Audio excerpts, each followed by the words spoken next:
Good morning. Thank you for the invitation to attend this morning, and good morning, everybody. I represent Tintern, Llandogo and St Albans on the County Council, Jane. Thank you.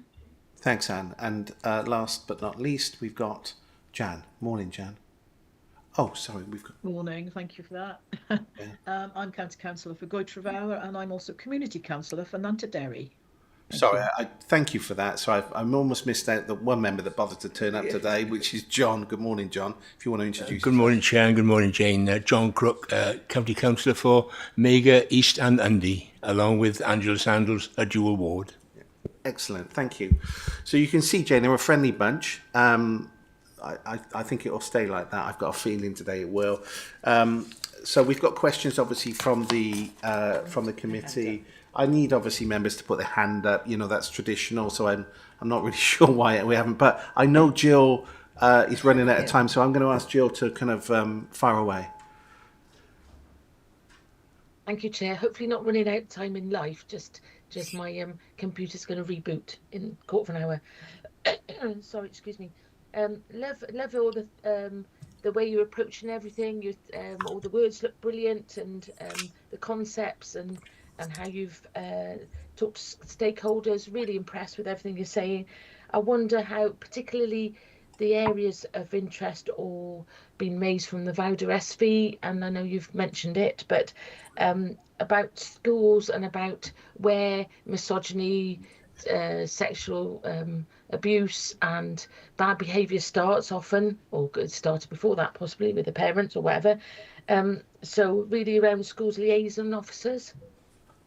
What's the nature of the engagement? How do they engage with the schools? Are they actually available to the schools all the time? Are they actually just visiting, or do they get fully involved in the schools curriculum and activities? And we've lost the schools liaison officers, and how the replacement is fulfilling that need. Do they deliver safeguarding lessons? Do they deliver any sort of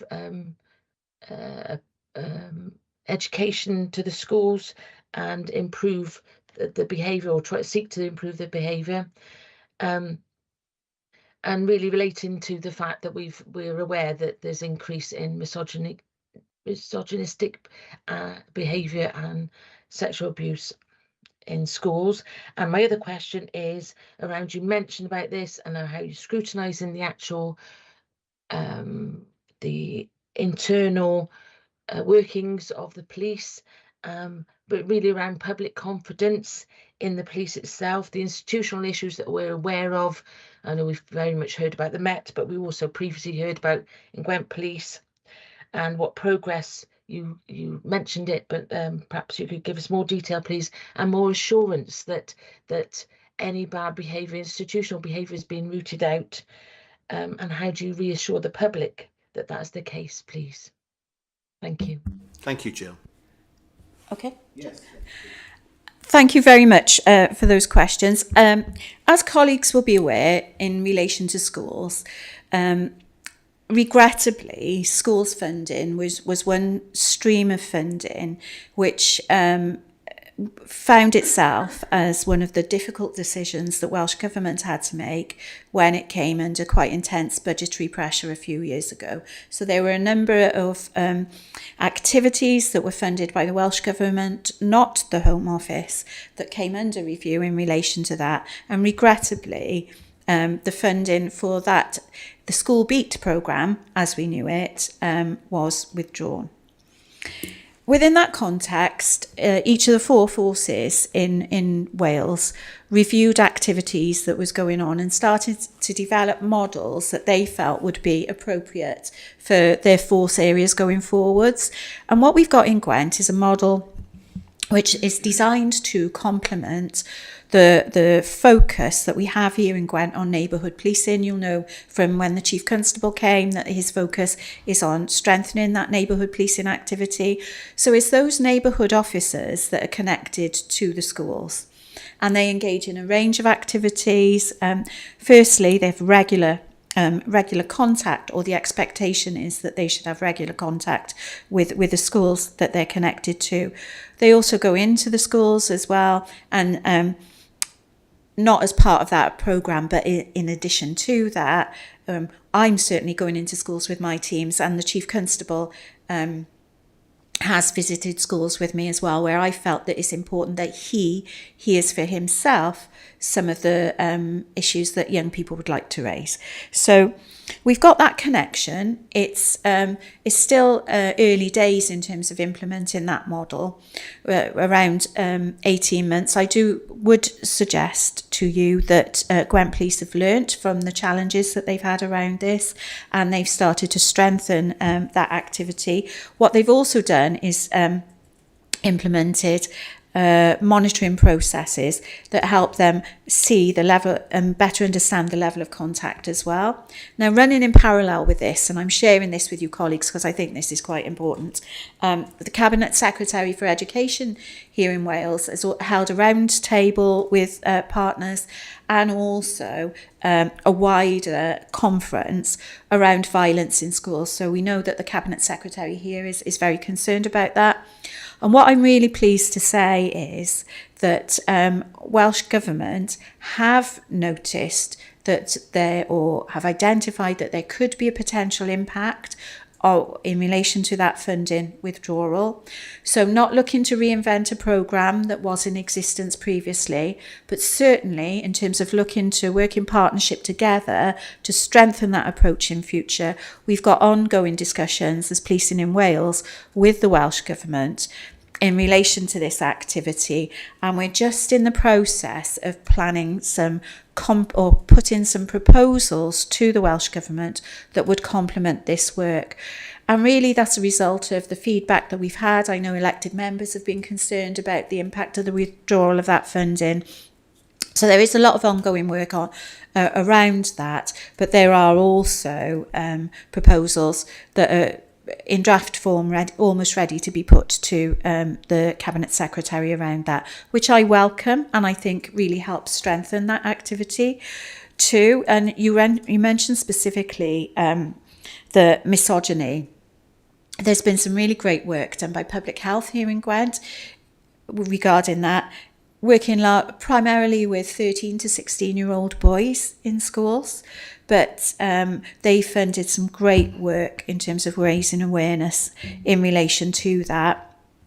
We're going to take forward some work through some of the organisations that we work with, some work to complement the ongoing activities around that, which is working with some solicitors who volunteer their time to go into schools. And they go into schools and they talk about consent, which provides another perspective on this issue.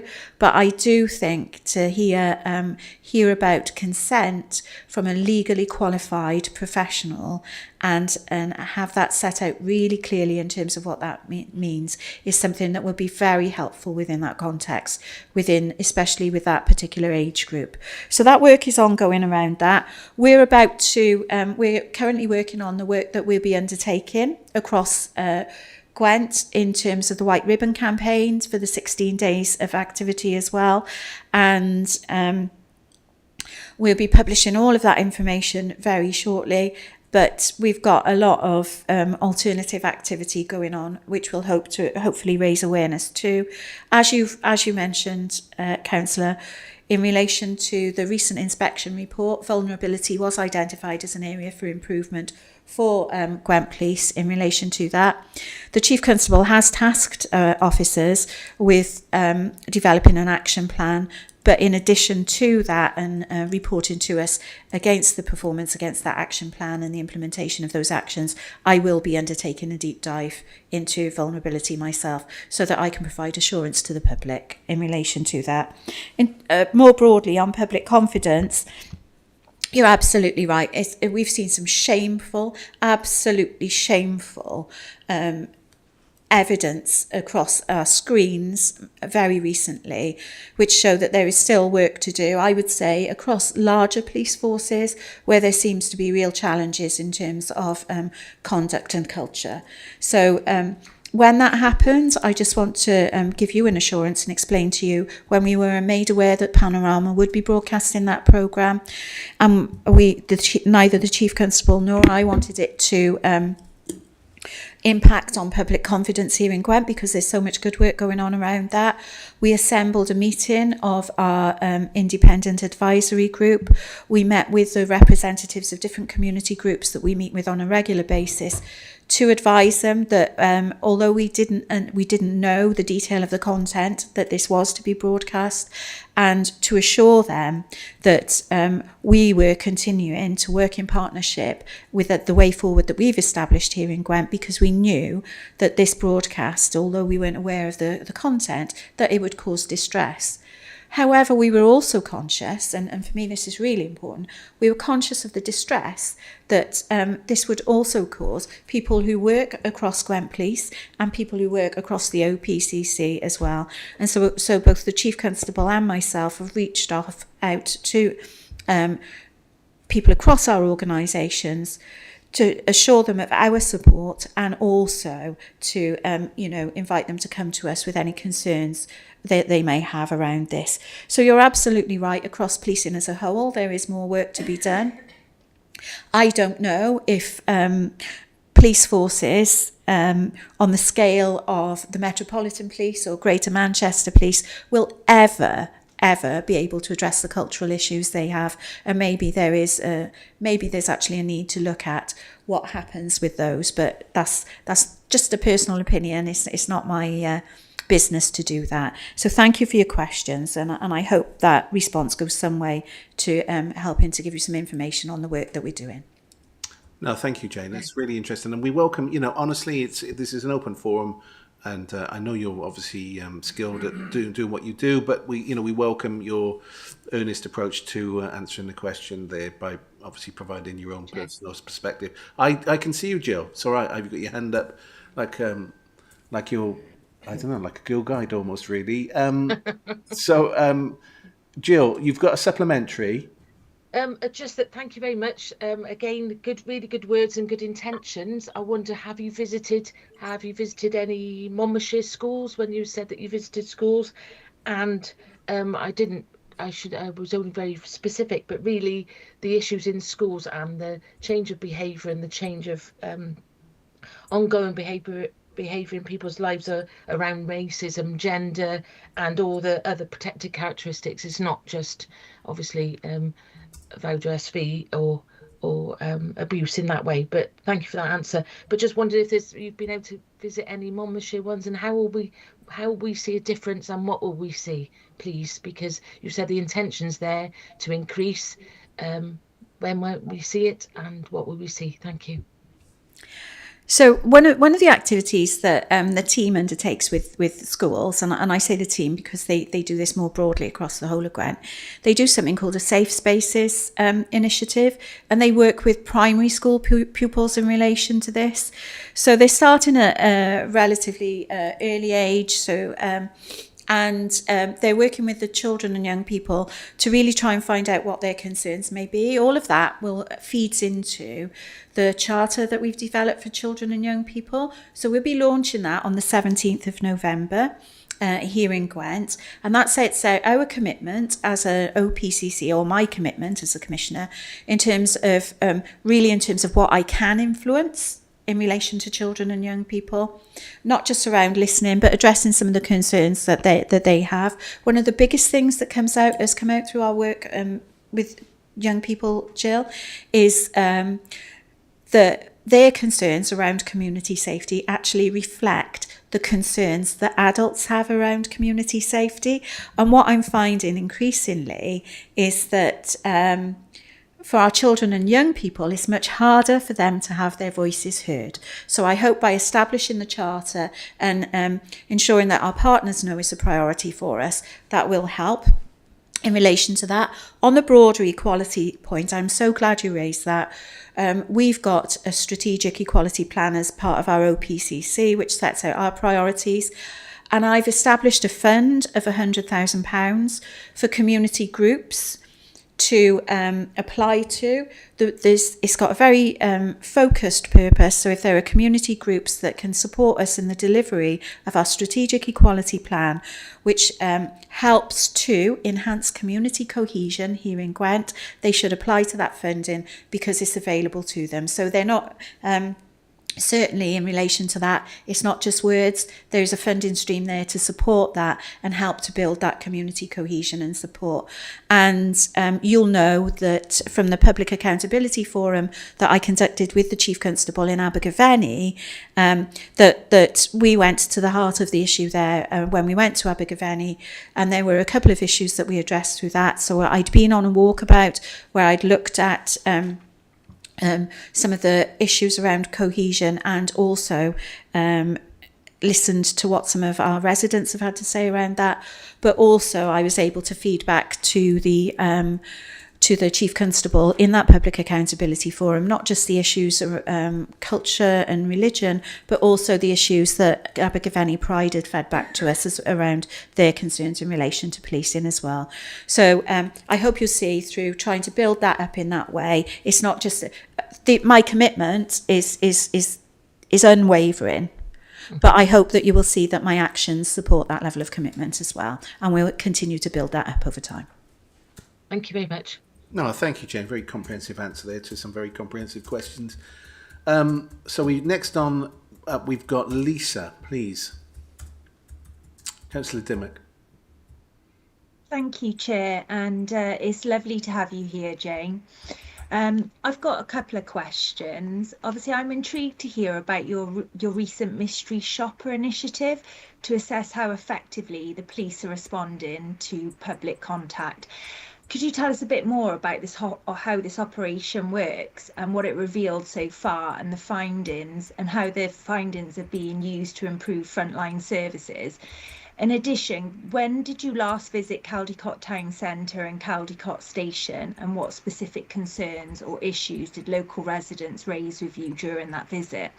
And then my next question is, I'd like to ask how confident you are in the accuracy and completeness of crime and incident data reported, particularly in relation to how information from public reports is recorded and reflected in official figures. When holding meetings with our dedicated neighbourhood team, which can I just say, Stephen Hayward, Mike Martin, Daniel Graham and Emma Sowry, who work out of Caldicot, are absolutely fantastic, and I find them a great team to work with.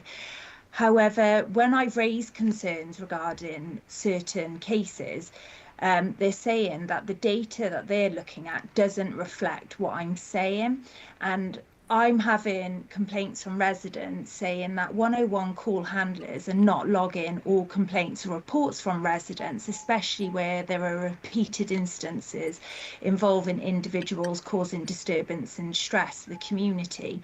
This raises questions about whether the true level of antisocial behaviour and community impact is accurately being captured, and it ties the hands of your community, your neighbourhood police department. So what systems are in checks are in place to ensure 101 calls are properly logged and included in the crime and incident data, and what oversight does your office provide to ensure this process is consistent, transparent and accountable? Thank you ever so much. Thank you for your question. I've been to Caldicot a few times actually, most recently to the castle for Armed Forces Day, but I was actually there a few weeks before that in the town centre itself, talking to representatives of the council and some other representatives of community groups. And I have to say that some of the feedback that I'd had from town council representatives in relation to the work that had gone on in relation to antisocial behaviour was very positive, but there was a concern raised around whether that resourcing for that would continue.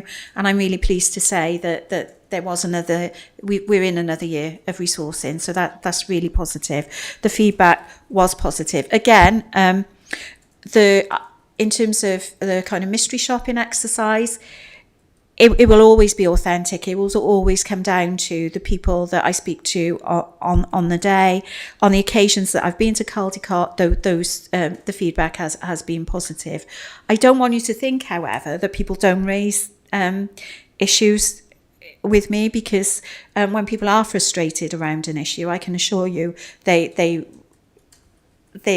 do raise issues quite fervently with me. So it does happen, but it didn't happen in that locality on the occasions that I was there. I know you've expressed concerns in relation to 101, and maybe we can pick that up offline, because I am aware of some meetings around that I'd like to make you familiar with. So we'll pick that up offline. More broadly, in relation to confidence in the data, the HMIC inspection report did give Gwent Police an outstanding categorisation for their crime data integrity. So we have to take the confidence from that assurance, and there may be other factors which I think we should discuss offline that will help you with the concerns that you've raised today, because I have discussed those with the inspector as well. Okay, thank you.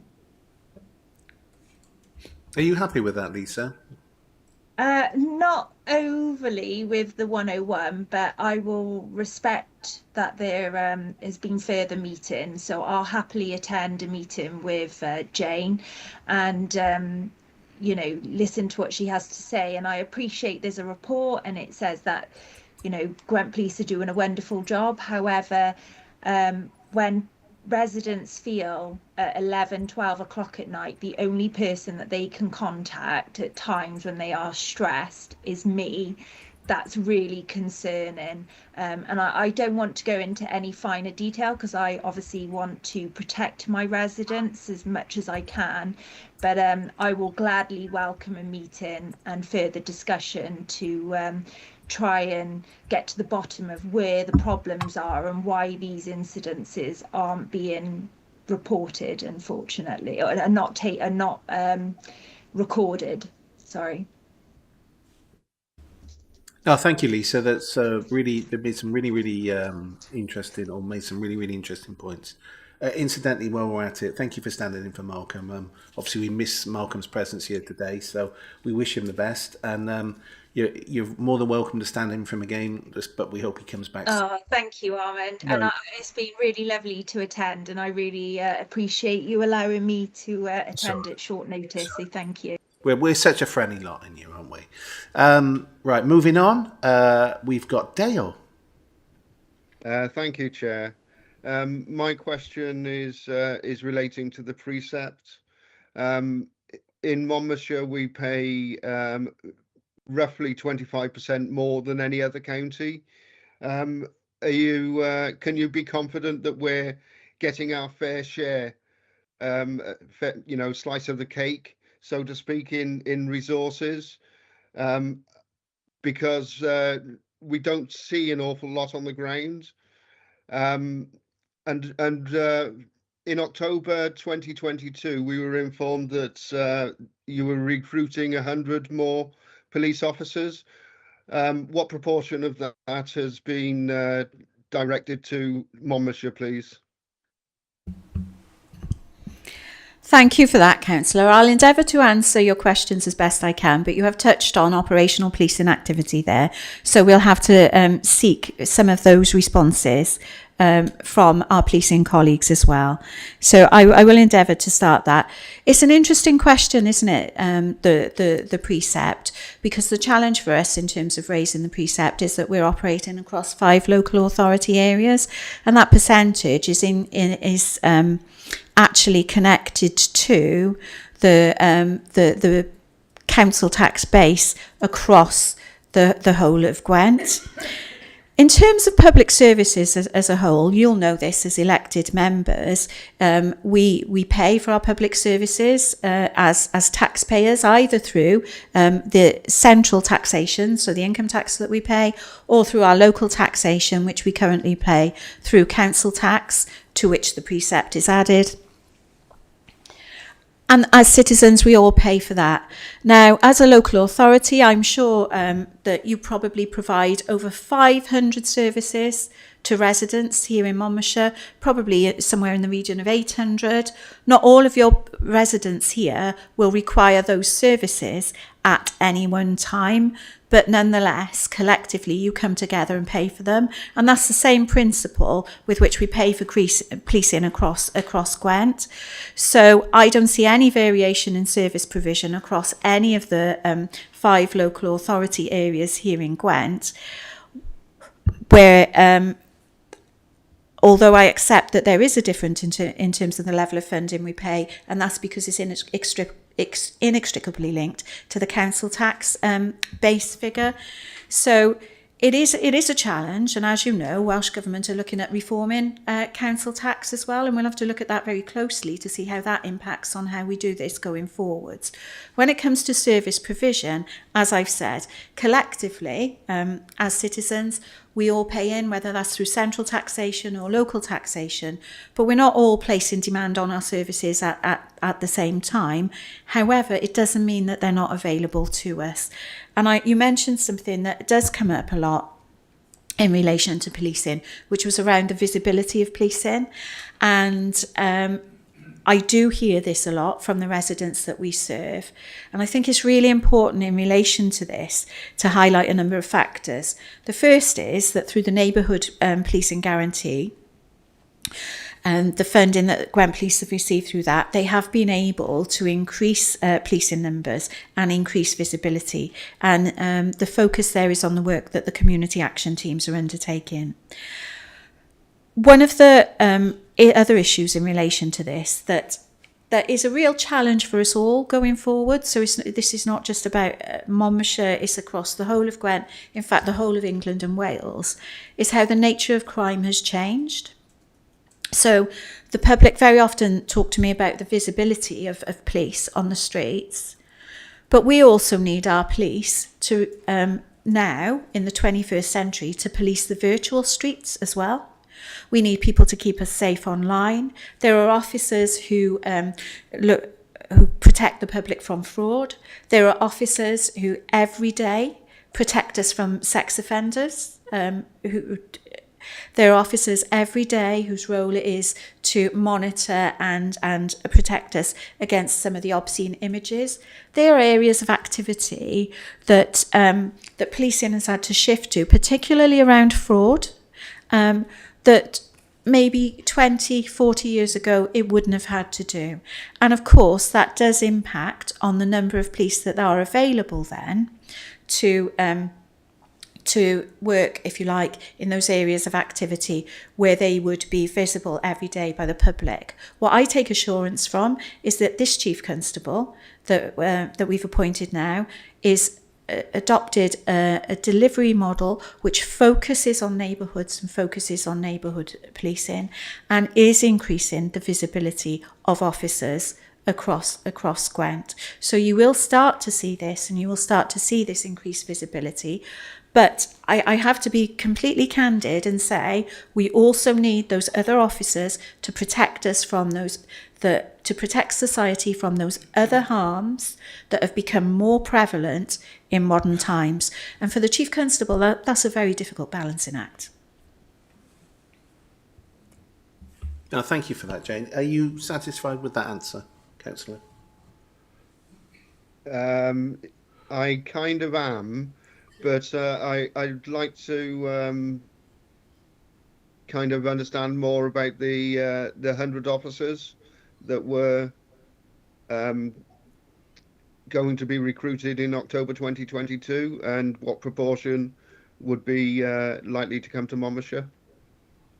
Can I interject there, Jane? I'm assuming that you may not have that information. If I'm wrong, would it be possible that you write to us as a committee to give us that answer, or I'm preempting now, so you can cut me off if you want. Provide that information, what proportion of those officers were allocated specifically for Monmouthshire, and where they were and how they were allocated, if that's at all possible. Thank you, Chair. As that's an operational policing matter, what I can do is ask the Chief Constable to write to you in relation to that. There you go. That's lovely. Thank you. Dale, are you happy with that? Yes, I am. Thank you, Chair. Okay, lovely. So remember, members will know that I've got to open the meeting up to all members of this committee first before they've got questions. So I'm really glad to see so many hands up. So if the other members who are guests here today are a bit patient. I've got Councillor Keir next up, and then obviously then Penny, my deputy. Thanks very much, Chair, and good morning, Jane. Thanks again for your presentation. Excuse my voice, it's struggling at the moment. Can I ask a number of questions, if I may? Obviously, I'm privy to the quarterly meetings that we have, so some of the questions I'm going to queue up just to help the committee there today. Can I firstly ask you, since your time in the role, could you highlight what are so far your successes and also where you think improvements need to go? Can I ask about the trends on the answering of 999 and 101 calls? And could you outline, please, to the committee, because I think it gives some context in terms of the budget that you set, its performance against the budget that you set, and also how that interlinks with the number of police officers that are across Gwent Police and the numbers, please. Thank you. Thank you, Councillor Keir, and I'm sorry to hear you're not very well. Thank you for joining us today. In terms of successes, I would say we've managed to put a more rigorous and robust approach into scrutiny, which will help to build that trust and confidence from the public. And I recognise that in responding to this question, there will be colleagues who are part of this committee today who perhaps haven't had an opportunity to look at those recordings. I'd encourage you all to take a look and to share these more widely with the public. So definitely in terms of strengthening that accountability. The work that we're doing around our strategic equalities plan, I think, is very important, particularly when community cohesion is under threat at the moment. So widening that out and the work that we're doing on that. Taking a more strategic approach to community safety across Gwent through the strategic board will help us going forwards, because it will help us not just problem solve, but it will also help to potentially unblock any issues as well. So I describe that as a success. The choosing to support the Safer Streets Summer Initiative that the Home Office has set out with funding in order to enable our 5 local authority partners here in Gwent to actually increase some of their activity around that is looking actually. The evidence in terms of the reporting is suggesting that that's been successful as well. So and a lot of that has been within the early intervention and prevention sphere. The launch of the Charter for Children and Young People, I would describe as a successful activity, and of course the work that we've been doing around violence against women and girls. There is a range of early intervention and prevention activity that we've funded. We've increased that as well. So we're supporting a wider number of groups here in Gwent, because actually through intervening and providing support early on can help to keep particularly young people out of the criminal justice system, and that is really important to us as well. So I describe those as some of the successes, and of course building such positive and constructive relationships with our unitary authority representatives, and also our town and our town, county council representatives, but also our community council representatives as well. Just starting to build up those relationships have been successful. In relation to the trends around call handling, I'm glad that you raised that, Councillor Keir, because there's a real opportunity there to highlight the good work that's gone on across Gwent in relation to that. That wasn't the case 3 years ago. And I've come into this role where Gwent Police are starting to see that consistent performance, consistent high performance in relation to 999 and 101 call handling. And you'll know from your work at the panel, Councillor, that actually Gwent police are often in the top 3 or the top 5 in the forces in England and Wales when it comes to 999 handling. And that should be a real assurance to our citizens, because as elected representatives, we all want our citizens to know that at their greatest need, at the time of greatest need, the police will be there for them. So that is positive. Of course, it's incumbent upon me now, in terms of my scrutiny and the scrutiny that I undertake as the Police and Crime Commissioner, to ensure that I continue to seek assurance from the Chief Constable on these on performance around this. But as colleagues who were a part of the meeting, part of the seminar session with the Chief Constable will know, the Chief Constable has got a strong commitment to that. In terms of the budget, where we are in the cycle at the moment, actually is very similar to where you are as a local authority. So we know that we've got a statement coming up from UK Government next week. That will impact on the settlement the Welsh Government gets, and we're watching this very closely in terms of the requirements that are placed upon us. As far as the assurance goes in relation to performance against the budget, that is regularly reported to us at OPCC on the same basis, a very similar basis to local authorities. One of the challenges that we have with in terms of police and crime commissioners and in relation to policing more broadly, and I know that Councillor Keir will be aware of this, but other colleagues may not be aware of this, is that there is no capital funding available for policing. So it's revenue funding. It's increasingly there's an increasing pressure coming around this revenue funding, but in terms of any capital investment that we may wish to make, significant capital investment may need to come from reserves or from revenue contributions to capital outlay. It is an issue that collectively, as Police and Crime Commissioners and Chief Constables, we've raised with the Home Office, because we need to ensure that we continue to invest within our estates as well. And you'll all be aware that across the public sector estate is falling behind when it comes to capital investment. So we're really conscious of that. As far as financing and the budget goes, and this is something that other colleagues may not be aware of, but I know that you're aware of, Councillor Keir, is that the Home Office actually sets the numbers for us in terms of policing and in terms of funding for policing. So the Gwent Police needs to comply with the Home Office requirements in relation to that. There has been an increase in numbers this year through the Neighbourhood Policing Guarantee. And the Chief Constable has chosen to invest that to support the delivery of visible services across our communities through the community actions teams that he's established. That will be dealt with differently in other forces, because something that we've managed to maintain here in Wales that hasn't been maintained so robustly by our English colleagues, out of financial necessity, I should emphasise, is that neighbourhood policing. So, and that's one of the reasons why the government has introduced the neighbourhood policing guarantee. So, in terms of our cycle and our budget cycle, in our next meeting, in our next Accountability and Assurance Board, the Chief Constable will present to me his financial requirements for the forthcoming year, and I will consider those.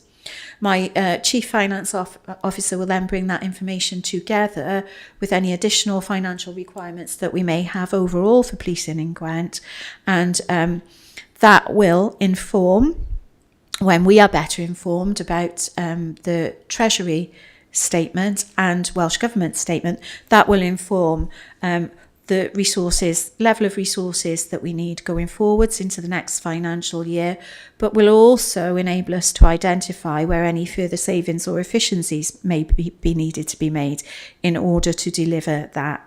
So for us, it's very similar to the experiences that you will have as elected members here in Monmouthshire, where the picture overall across the entire public sector is very challenging, and we have to ensure that we're prudent within that. Thank you.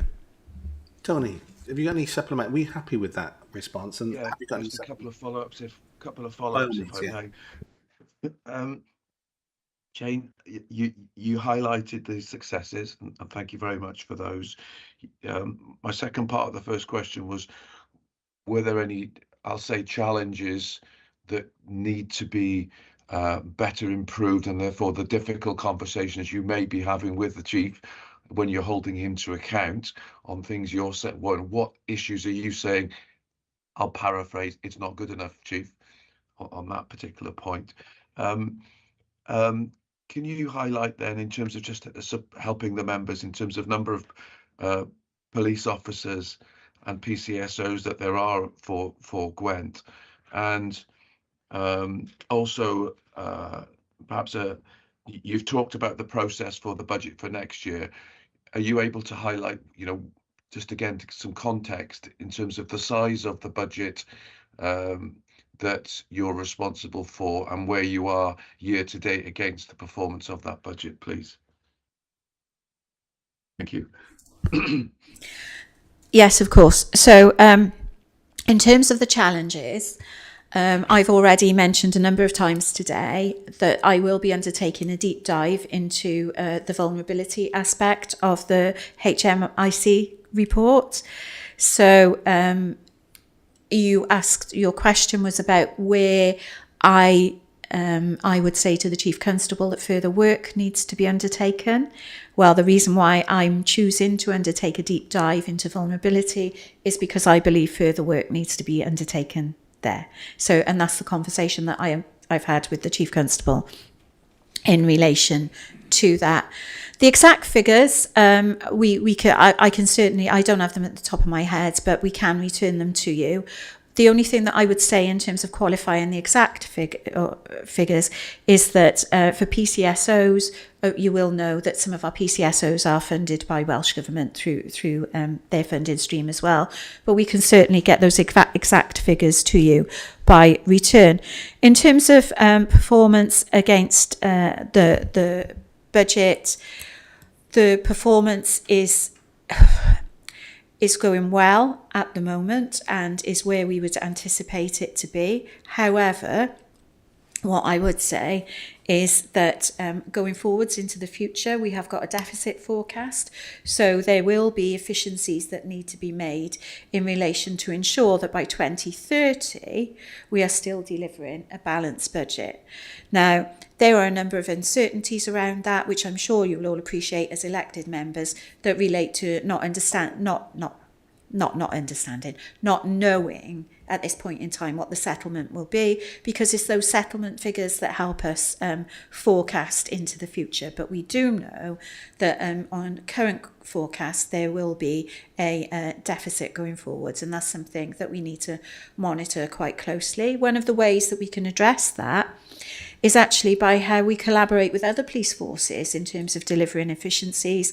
So we're collaborating with our partners in Dyfed-Powys and South Wales on a range of activities that will deliver savings for all three forces going forwards.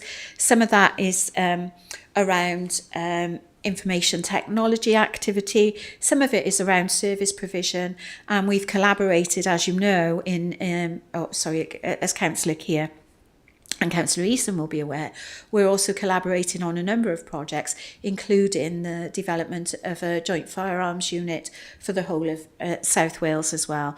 So those efficiencies some efficiencies can be realised through greater levels of collaboration, but also looking at what we need to do going forwards as well.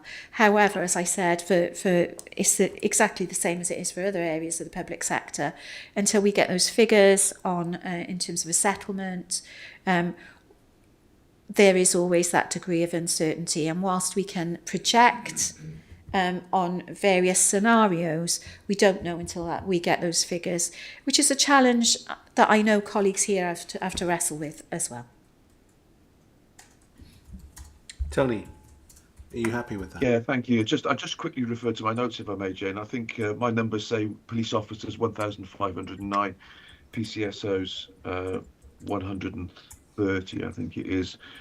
And the budget deficit that you refer to is 2.7 million for this current financial year on a budget of 190 million. And you're looking to close that gap by year end. Oh, yes. Sorry, I didn't give the overall budget figure. So apologies there, Tony. I know you asked for that. Yes, we're looking to close that. And I'm reasonably confident that we're on track with that at the moment. Okay, I look forward to our next discussion on that. Thank you, Jane. Yeah, thanks, Tom. Thank you, Chair. Yeah, no, I appreciate good questions, Tony. So I've got Penny now. My deputy chair's got a couple of questions, Jane. Thank you, Jane. Really interesting. You don't have to know face forward, then everybody can see you. And I'm sorry I'm talking to you back. My question is a continuation of a previous one that has been asked. It's about, but there's been no mention of county lines. And I'd like to know whose remit this is under and what are the latest stats or data. Because my concern is that the withdrawal of school liaison officers may have some correlation with an increase in that or whatever, but I have no knowledge of that. But I am worried about the reduction in youth engagement and wonder whether there are any dedicated police officers for county lines to deal with it as a preventative measures, either reactively or proactively, and whether they visit schools in respect of this. And also, how is this being monitored? Thank you.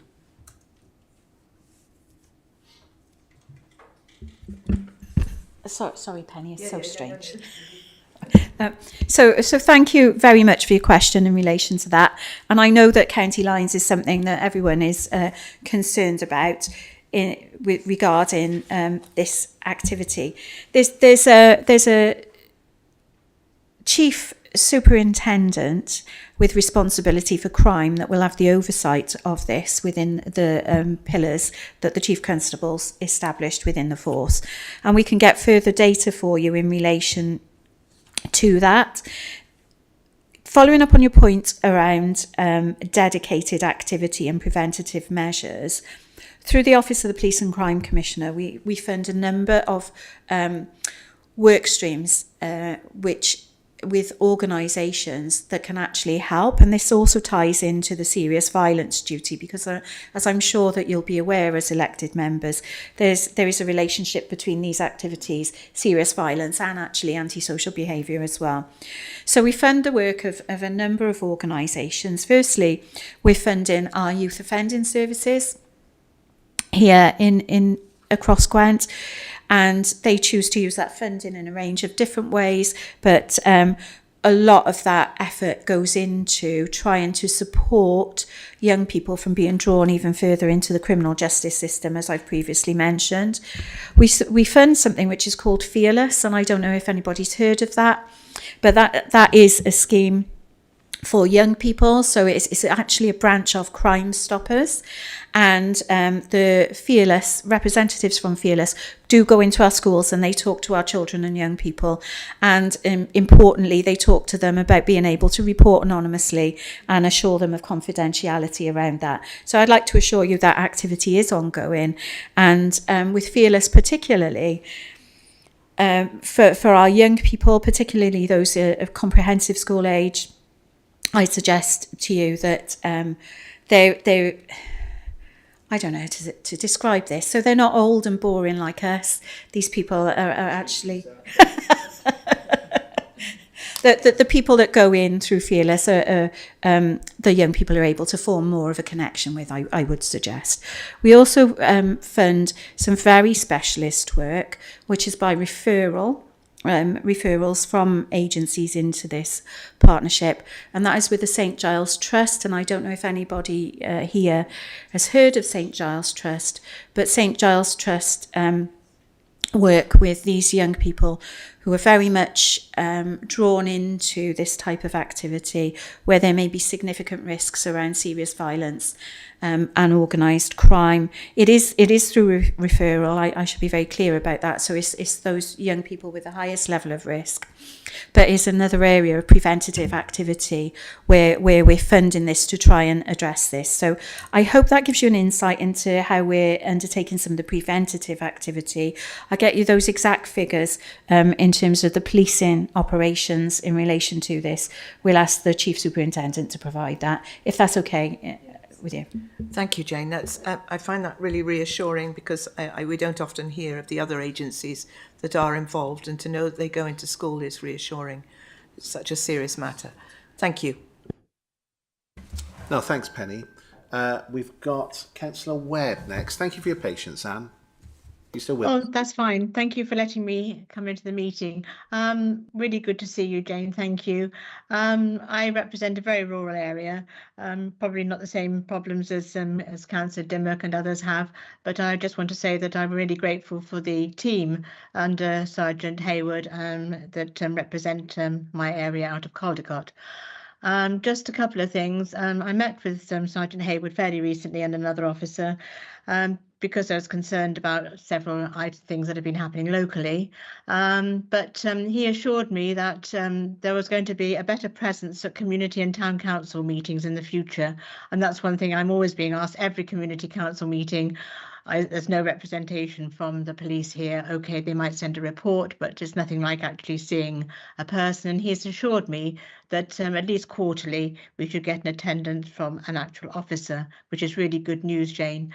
Other things, I just wonder, do your officers appreciate the help and assistance that county councillors can give in any situation? Do they know that we're out there? I was blunted a couple of times when we had a very serious situation locally, and basically the officer was not interested in my input because the local community were very, very, very, very concerned, and I was just basically told to go away. But I appreciate that this may be for the operations team and not for you, Jane, but I just wanted to know, and I just wanted to say this to you now. Thank you very much. Can I just say, Anne, that's a strategic mistake to ask you to go away any time of the day. So I think the police have made a significant problem for themselves there, because I'm sure. Yes, they did. Put up with it. Absolutely. So yes, thank you for that. Thank you so much. And firstly, thank you for your feedback in terms of the relationship with officers. I would say to you, Anne, and to all councillor colleagues who are on this call, elected representatives are a key source of intelligence in communities. Nobody knows the community as well as the elected representatives. And whether that's at community council, town council or local authority level, nobody knows the communities that they serve as well as our elected representatives. And so many of our elected representatives are actually embedded in those communities. They live there. Many people live in their communities that they represent. Many people work in the communities that they represent. And as such, it's not just about the strength of the relationships that you have. It's also about the key source of intelligence that you can provide to our policing colleagues as well. Now, those relationships are important, and I'm pleased to hear in terms of representation at meetings, colleagues have been there. You may also wish, I don't know what your arrangements are as a local authority overall, but I am sure a senior officer would be happy to attend a council meeting if requested to do so. So please don't feel that you can't ask policing colleagues to attend those county council meetings either, because if they are available, they will come along to do that. So I'd just like to share that with you. I will raise the issues that you've raised with me with the Chief Constable, because, as I said, our elected representatives, they're at the heart and soul of the community. Now, I see really positive practice in a lot of areas where there are those relationships with our elected members, and I'm sorry that you had that experience, but I'll certainly raise it with the Chief Constable so that he can raise it as well with his name is Chief Superintendent for Neighbourhood Policing. Thank you for that. Are you happy with that response, Anne? Yes, I am totally happy. Thank you very much, Chair. Thank you for coming along today, Anne. Sue Riley. Hi, thanks, Chair, and nice to see you, Jane. I just want on that last point, I must say that we've had a few problems in Bulwark and Thornwell, and I have found Inspector Sowry to be enormously helpful. I don't know how recent that is, but I have found it to be a really good listening ear. So I just wanted to say that. In terms of sort of budget and something, what I really wanted to talk about was Monmouthshire County Council's assistive tech service. Now, I have to be honest, maybe I've got your ear before I've got the council's ear, because they describe themselves as a self-funding department, and the implications of that is a bit unclear to me, but they clearly don't have any purchasing partnerships. So but certainly for some of the equipment that they're buying, they're supporting over 1,000 vulnerable people to remain in their homes, which has clearly got a significant saving for services, including the police. One of the areas of support and savings, I would say, is that they are giving out tracking watches, and I think they've got 15 at the moment out in the community in Monmouthshire, and they are well in excess of £500 each. Now, where they get their funding from when they class themselves as self-financing is incredibly difficult to work out, but they're a very small team, and I know they are desperate to get one extra half post. But that tracking device must save an enormous amount of police time. I don't know if you can put an hour figure on how many older people go missing and how much time these tracking watches might save. But I'm just wondering really if there is any way at all that the police can see themselves to supporting that financially a little bit, because these are such dedicated people and they are saving us all so much money. That's me. Thank you very much for that. Thanks, and certainly thanks for your feedback. I'll make sure that that goes back as well. I'm glad you highlighted the issue of vulnerability, because I think across the whole of the public sector, it is a challenge for us in keeping people safe, and I know only too well personally about the impact that can have in relation to people living with dementia. So I'm very personally aware of those issues as well. And it's really positive to hear the initiatives that the local authority are undertaking in relation to those tracking devices as well. There's a programme that's been implemented across policing called Right Care, Right Person. And that's been implemented across policing. Now, it's a partnership across the whole of the public sector. But I think if we provide you with more information in relation to that, that might help in terms of some of the queries that you've had. So if it's okay with you, Chair, we'll pass some information. There's also something which you may also be aware of, which is called the Herbert Protocol, which is a specific protocol aimed at helping public sector colleagues find particularly older adults that may have dementia should they go missing too. Now, that is in place, but we're actually doing some work on this across the whole of policing in Wales as well, and we'll provide an update with the ongoing work around that too, to help provide you with the assurance that you need in relation to that. Given our current financial situation, I'm not sure that that's something that we could easily find a way to support, but we will help in whatever way we can, and I can certainly provide that information for you. Yeah, Sue, are you happy with that? Thank you very much for that. Thank you. Yeah, so I think we have next up Who have we got? Sorry, we've got Jackie. So we've got members of this committee looking to come in for secondary or thirds here, really. But I'm going to ask, obviously, members who are not members of this committee, as they kind of guests, really chip in now. So if you've got any questions, so Peter, Emma, anybody else, Martin, if you've got any questions, now is your time. Emma's got one there popping up. So Jackie, if you wouldn't mind asking your question now, please. Thank you, and thanks for letting me join this morning, and a really useful presentation, Jane. So thank you very much for that. Just to say that, you know, I too have found our sort of police and PCSO colleagues down in Sevenside to be extremely helpful, and some of the things they're doing with our young people when they put on sort of soccer matches between local young people and themselves is really good to build up relationships.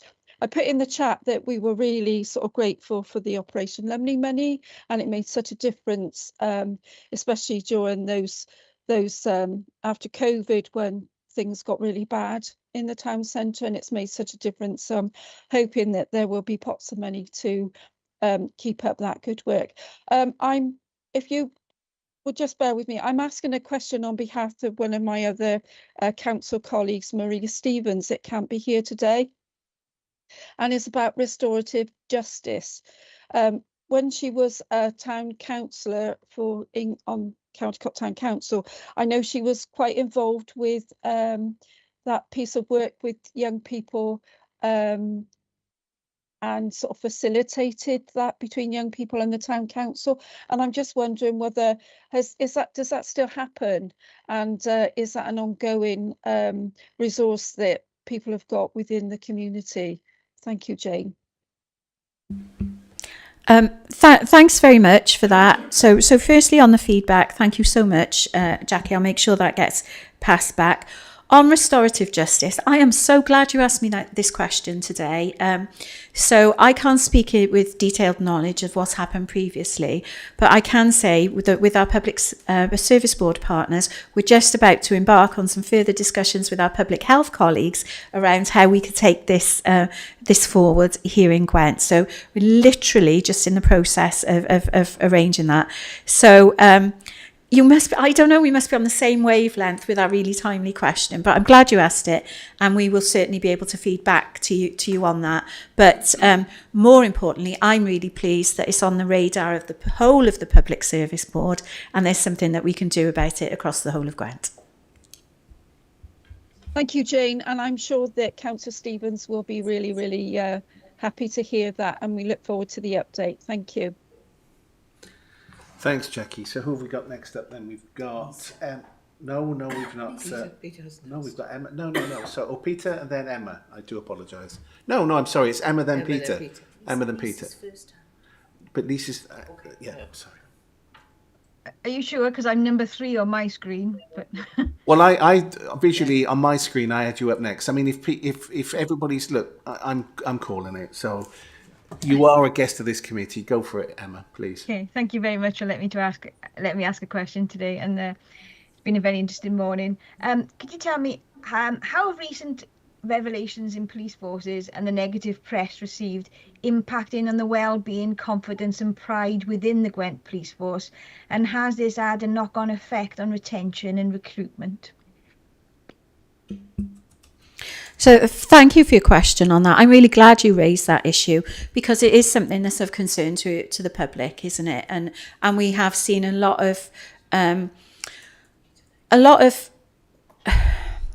issues raised in the media, and rightly so, I think, because it is important that as citizens who fund these services, we're all aware of them. I'd like to share with you, and I don't know if colleagues are aware of this, but our Chief Constable here in Gwent is actually the national lead, so through the National Police Chiefs Council, for hate crime. So our Chief Constable is very much aware of the impact that some of this can have on people and how people are responding to it. Now, one of the actions that's been undertaken in Gwent precisely because of the issues that they experienced previously, was that they've actually established a culture board, and there is a cultural strategy here in Gwent. And the whole purpose of that is to try and address these challenges at the highest level.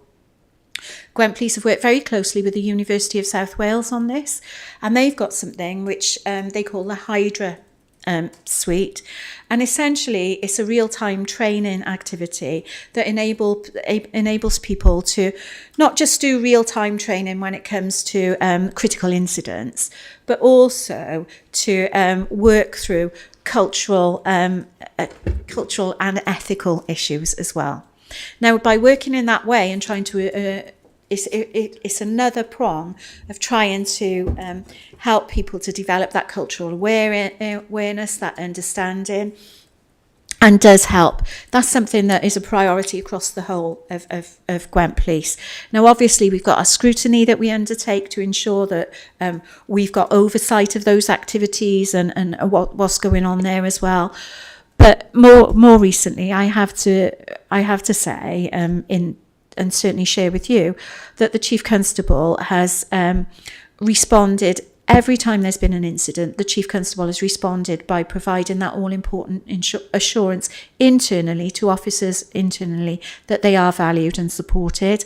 And that's backed up by the regular meetings that we have with the staff network. So there's a regular meeting that I attend with the Chief Constable, with all of the staff networks, where we can listen to any concerns that people may have in relation to that.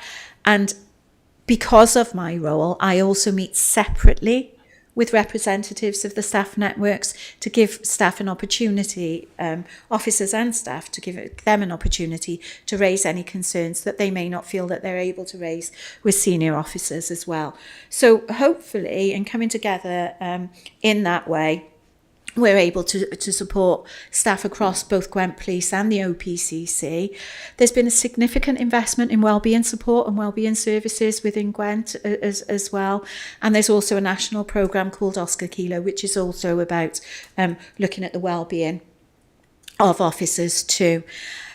Now, this can range from a whole range of different things, and I'd like just to share with you one activity that we're involved in. We've got a men's health network, and we're actually funding screening for prostate cancer. So we've come together with the Police Federation, with Gwent Police and with Unison to fund a screening programme for prostate cancer.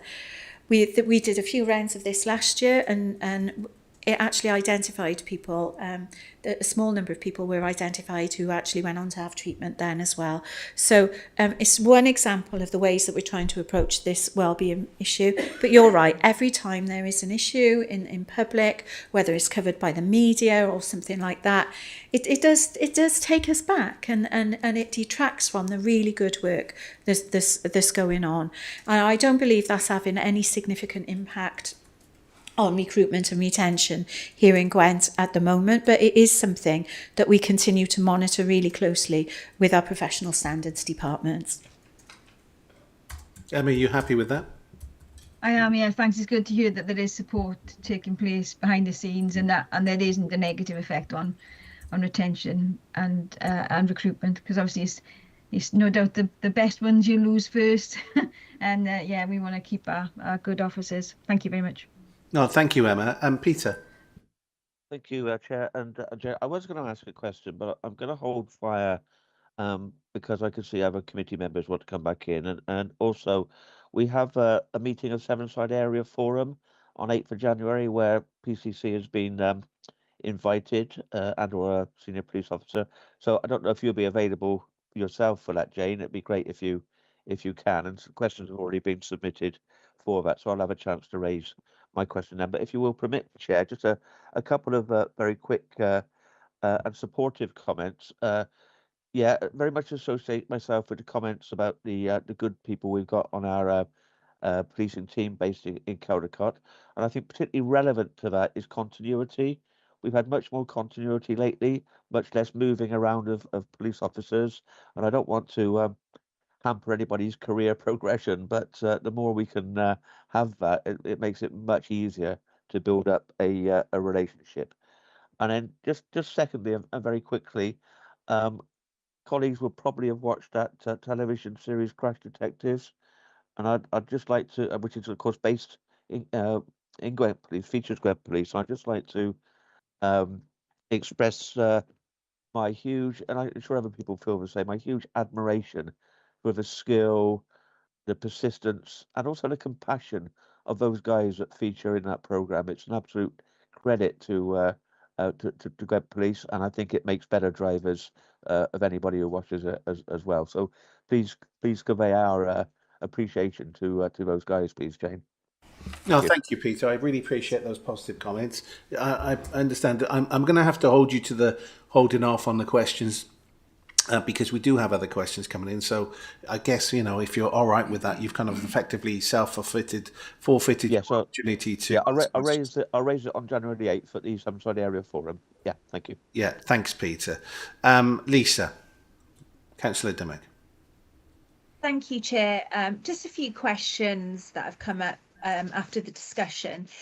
Obviously, Jane, you referred to the public survey informing the police and crime plan.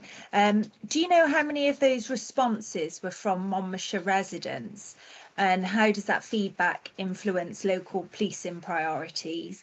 And then just back to the school, obviously you mentioned work being done in schools, which is great.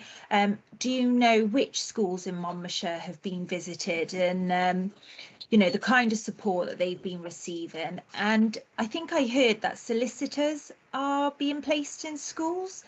Could we have a bit more information regarding that, who they are, who the legal firms are delivering this work, and what schools they're visiting, and are there any in Monmouthshire in particular? Okay. So no, you didn't hear that solicitors are being placed in schools. What you heard, Councillor, was that what we're doing is taking forward an initiative, which is an initiative developed by solicitors on a voluntary basis to go into schools and talk to young people about consent, which is another way of addressing the issues around misogyny. It's certainly not the case that solicitors are being placed in schools. Okay. We are just about to embark on that initiative. So apologies if there's any confusion around that. We can certainly provide you with the information in relation to the school's activity. In relation to the survey, yes, we can disaggregate the survey responses by the local authority area. How that informs policing priorities, well, the Chief Constable's priorities have to deliver against the priorities set out in the Police Crime and Justice Plan. So that's for him to determine. He just has to ensure that he is delivering against those priorities. I hope that helps, but we'll provide that further information for you. Okay, you don't have that survey information with you now. Jane, you don't have that information, she's asked you. So but you can get it, yeah? Brilliant, excellent. So Lisa, what's going to happen is that Jane's going to provide the committee with this information. Are you happy with that? Okay, yeah, well, I'd like it, yeah. Yeah, okay. If we can't have it now. Okay, cool. Have you got any other questions, Lisa? No, that's it. I'm going to leave shortly, Armand. I've got work tasks building up, but thank you ever so much for allowing me to attend. No, I thank really you. You're welcome appreciate any it. time in this committee, Lisa. You know that. Thank you very much for your contribution today. Really good questions, and again, give our regards to Malcolm. Have a good day.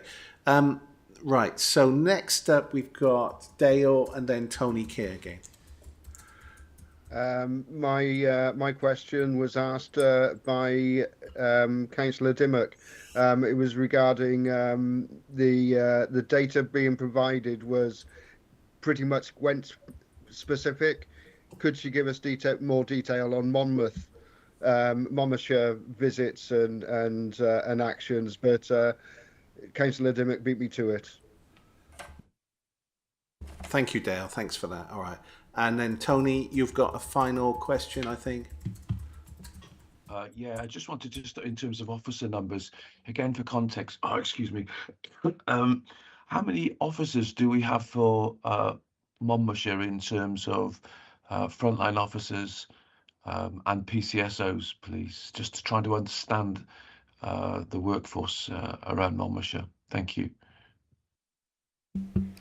Thank you for your question, Councillor Keir. That is an operational policing act decision, and it's not going to be as straightforward as how many officers for Monmouthshire, because there are a range of policing activities where officers serve the whole of Gwent as well.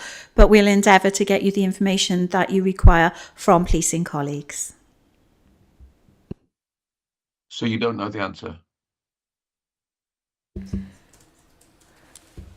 To be absolutely clear, as I set out in my presentation at the outset, I don't have responsibility for operational policing activities.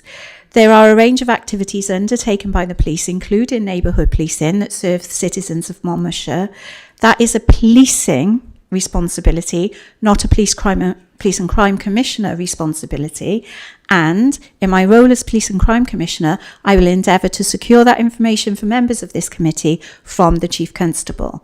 I'll just remind you of the point that I made earlier on in this meeting in terms of segregation of duty and responsibility when it comes to roles.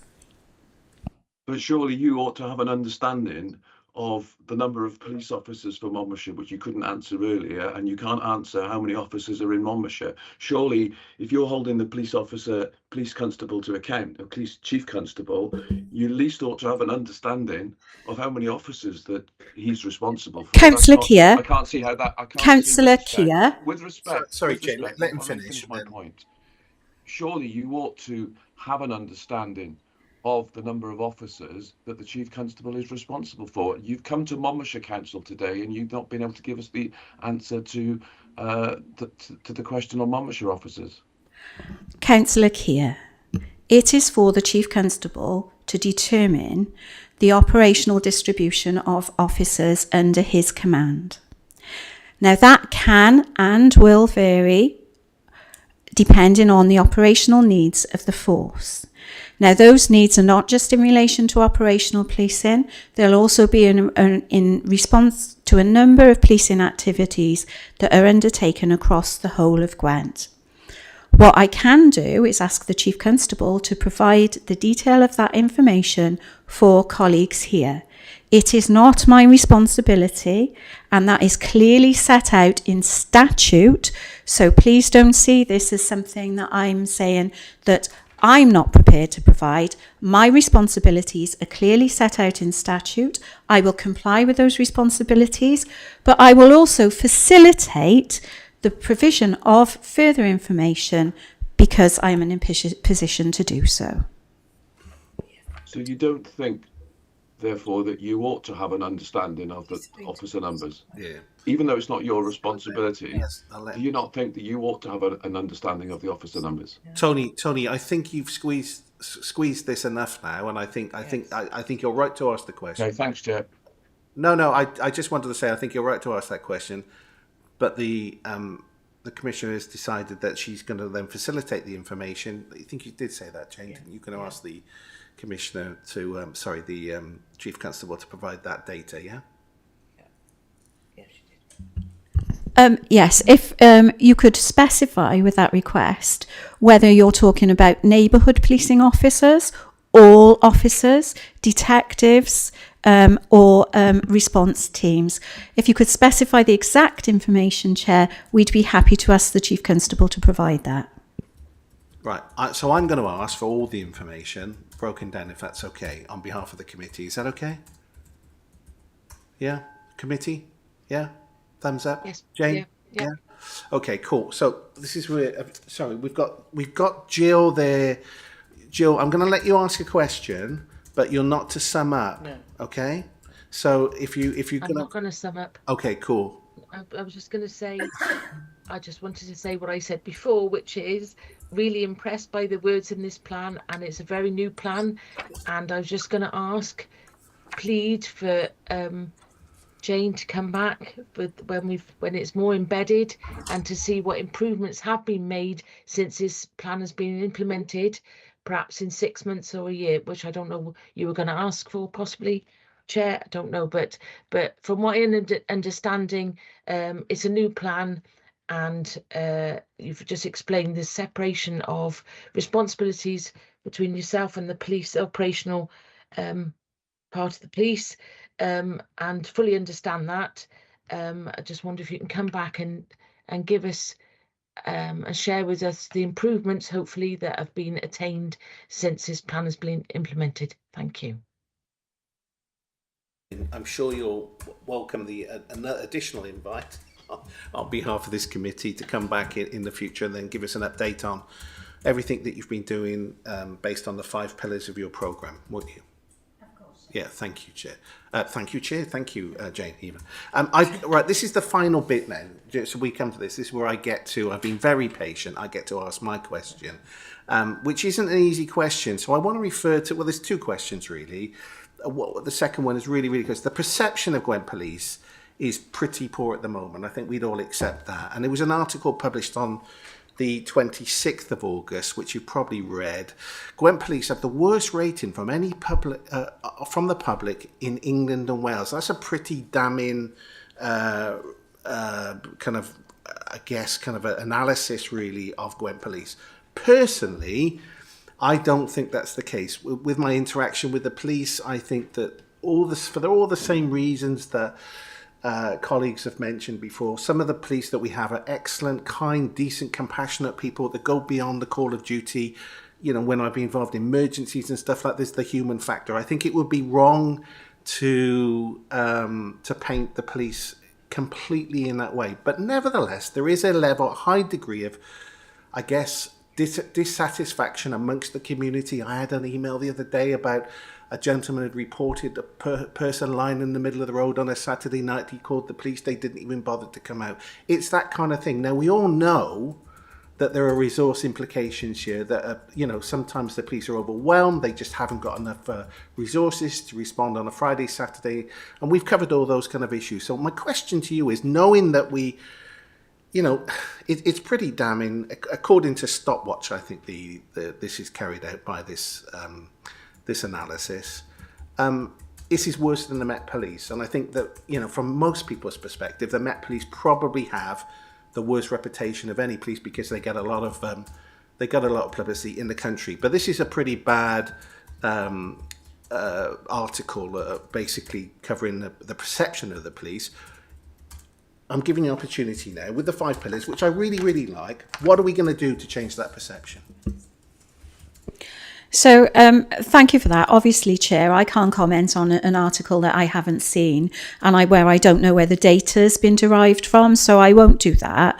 But I would like to give you an assurance as colleagues that both the Chief Constable and I are committed to improving trust and confidence here in Gwent, within Gwent Police, and provide you with further assurance that the data that is collected and reported to us doesn't reflect that, but we will certainly interrogate that data. And outside the meeting, Chair, if you'd be happy to pass on the source of the information that you've been given, we'll be able to look at that more closely, because as you rightly say, we need to work together to ensure that we're delivering against the pillars of the plan.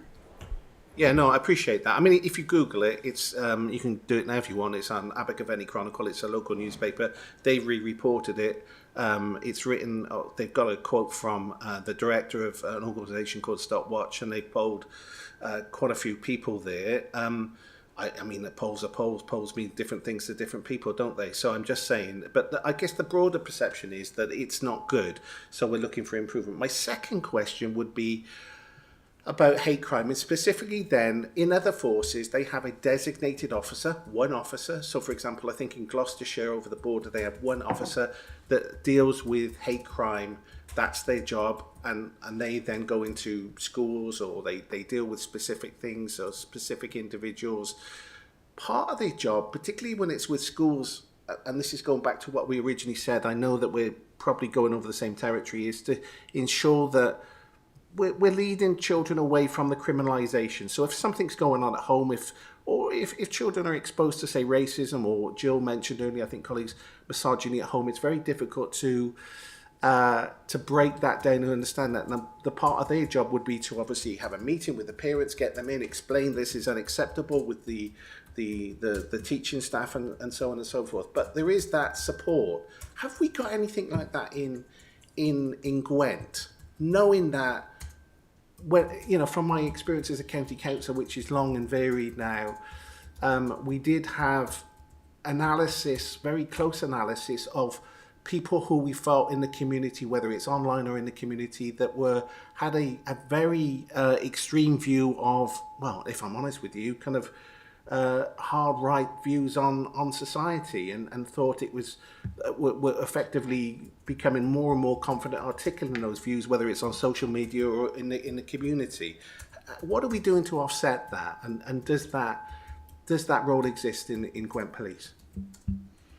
Thank you, Chair. And you're right to ask that question. I think it's a very timely question.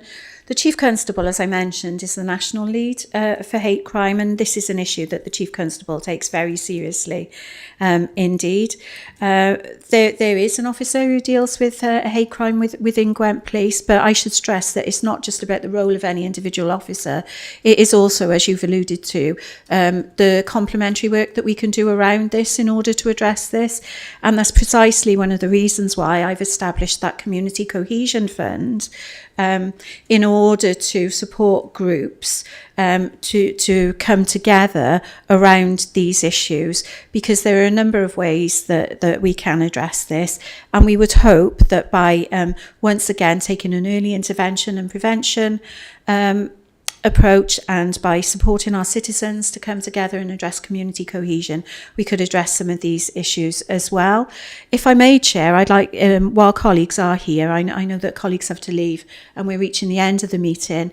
If I may also, Chair, flag up that we've got a range of funding available to community groups, and all of that information is available on our website. And if councillor colleagues would like to look at that and pass that information on, or make any groups that they have contact with aware of the funding streams that we offer, we would welcome applications from citizens across our communities representing community groups as well. So thank you for allowing me to mention that as well, Chair. No, thank you so much. Listen, we've come to the end of the meeting, and I'm sure everybody's, well, we've slightly overrun, and it's not one. I see Connor looking at the clock and thinking it's 1 o'clock, and it's not. We're still just gone past 12. Look, thank you members as well for coming along today. The questions have been really well thought out. They're not the questions, some of the questions you've had are not the questions we've discussed prior to this meeting, so it's not staged.